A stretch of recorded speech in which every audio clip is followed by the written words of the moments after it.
Hello friends, अगले वाले topic की तरफ चलते हैं।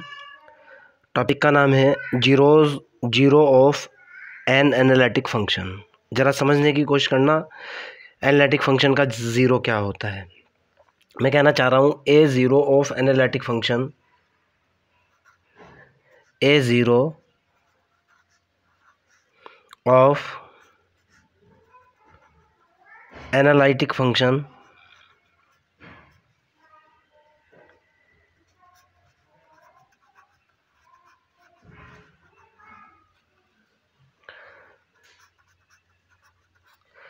is the value of z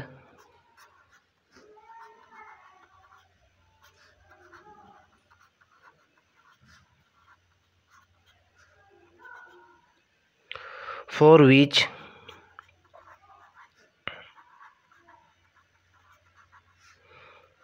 fz is equal to 0। ध्यान से सुनना बेटा, क्या कहना चाह रहा हूँ। मैंने डेफिनेशन ये लिखी है, a zero of analytic function is the value of Z. Z का वह मान जिसके लिए एनालिटिक फंक्शन ज़ीरो हो जाए, जेड के उस मान को मैं बोलता हूँ जीरोज़। समझ आती है मेरी बात। मतलब ये है कि अगर आपके पास कोई एनालिटिक फंक्शन है, जेड की जिस वैल्यू के लिए वो एनालिटिक फंक्शन ज़ीरो हो जाएगा, जेड की वो वाली वैल्यू ज़ीरो कहलाती है उस एनालिटिक फंक्शन के लिए। जैसे समझने की कोशिश करना, मैं एक एग्जांपल दे रहा हूँ बेटा।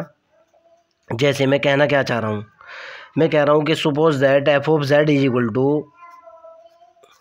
है मेरे पास जेड इंटू जेड माइनस के 1 divided by Z square plus के 1। ओके, अब यहाँ समझने की कोशिश करना, मेरे को निकालने हैं इसका कौन कौन से पॉइंट इसके जीरोज़ हैं। ओके, सिंपल सा कंसेप्ट तो ये है जो पुन्नुसामी लिखता है, जो चर्चिल बताता है, वो ये बताता है कि जो भी फंक्शन आपको दे रखा है उसका अंश वाला पोर्शन उसको ज़ीरो के बराबर रखो। ज़ीरो के बराबर रखने के बाद जेड की जो भी वैल्यू निकल करके आती हैं वो उस फंक्शन की ज़ीरोज़ होती हैं। जैसे यहाँ देखो, मैंने डेफिनेशन लिखी है कि एनालिटिक फंक्शन के लिए जेड के वो मान जिसके ऊपर फंक्शन ज़ीरो हो जाए, अर्थात आपने इसका ये जो फंक्शन है, मैंने इसमें ज़ीरोज़ कैलकुलेट करना है। मेरे को इसमें क्या करना है, जो इसका अंश वाला पोर्शन है उसको ज़ीरो के बराबर रखा। मैंने किया Z into Z minus 1 is equal to 0। तो यहाँ से मेरे पास दो वैल्यू निकल करके आई, एक तो हुआ जेड इज इक्वल टू 0 और एक हुआ जेड इज इक्वल टू कितना 1। यहाँ से देखो आप। ओके, अब मैं वैल्यू पुट करके देखता हूँ। 8 पॉइंट मैंने कहा 8 जेड इज इक्वल टू 0 पर एफ ऑफ जेड की वैल्यू निकाली मैंने। एफ ऑफ जेड कितना निकला मेरे पास, 0 इंटू 0 माइनस के 1 बटे 0 प्लस के 1। फाइनली कितना निकला, 0 निकल गया। आपके सामने है, जेड की वैल्यू 0 पुट कर दी, यानी Z is equal to 0 is a zero of function of F Z, short में लिख रहा हूँ, और एफ जेड की वैल्यू है जेड इंटू जेड माइनस 1 बटे जेड स्क्वायर प्लस के 1। क्लियर, समझ आती है मेरी बात।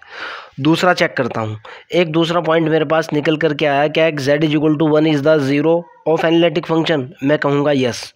आपके पास अब की बार आपने पुट किया 8 जेड इज इक्वल टू 1 पर एफ ऑफ जेड की वैल्यू देखी, एफ ऑफ जेड निकाला आपने, जेड इज इक्वल टू 1 के ऊपर ये निकला, जेड की वैल्यू 1 डाली, 1 गुना ये हुआ 1 माइनस के 1 डिवाइडेड बाई 1 का स्क्वायर प्लस के 1।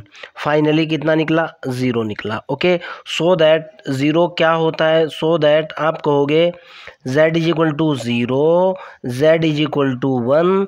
ओके, आर ज़ीरोज़ ऑफ, किसके ज़ीरोज़ हैं, zeros of analytic function,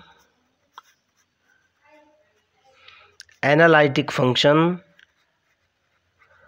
F of Z is equal to कितना है आपके पास, वो है जेड इंटू जेड माइनस 1 बटे जेड स्क्वायर प्लस के 1। समझ आती है मेरी बात।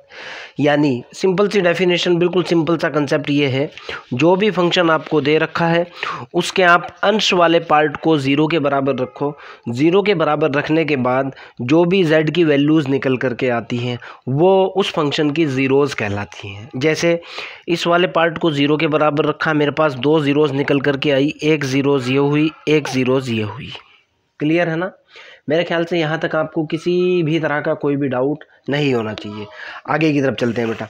एक डेफिनेशन और भी है, अगर मैं इसका ऑर्डर बढ़ाने की कोशिश करूँगा तो मेरे पास क्या कुछ रिजल्ट निकलता है, ज़रा उस पर भी ध्यान देते हैं। ओके